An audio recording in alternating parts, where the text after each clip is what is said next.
আমি এখানে ইংরেজি ডিপার্টমেন্ট 12 ব্যাচের স্টুডেন্ট।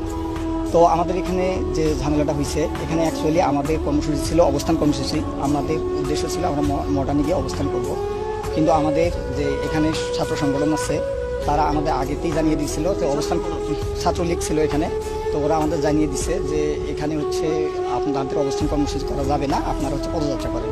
আমরা সেটাতে একমত হয়ে আমরা এখানে পদযাত্রা করার জন্য ইচ্ছুক ছিলাম, কিন্তু তারা পরবর্তীতে আমাদের আরও ফোর্স করে আমাদের যে সবার সাথে কথা ছিল আমরা হচ্ছে পদযাত্রা করে চলে আসব।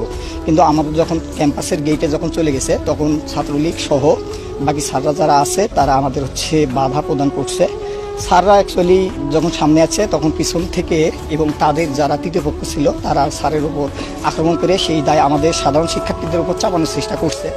এই রকম যে আন্দোলন থাকে সেই আন্দোলনগুলোতে বরাবরই ছাত্র তৃতীয় পক্ষ ঢুকে এবং সাধারণ শিক্ষার্থীদের উপর দায় চাপানোর চেষ্টা করে। তাই আমি আপনাদেরকে নিশ্চিত করতেছি যে এখানে না, এখানে আমাকে ছাত্রলীগের সভাপতি আমাকে থাপ্পড় মারছে। এখানে উনি আমাকে নিজে স্টিল আমাকে থাপ্পড় মারছে। এখানে কথা হচ্ছিল আমাদের এখানে আমাদের গত 9 দিন ধরে এখানে আমরা অনুষ্ঠান করতে সমাবেশ করতেছি, এখানে কোনো প্রকার আমাদের সাধারণ শিক্ষার্থী বিশৃঙ্খলা করে নাই, কিন্তু ওনারা আসার কারণেই এই বিশৃঙ্খলা হয়েছে। এই দায়ভার সাধারণ শিক্ষার্থীদের না।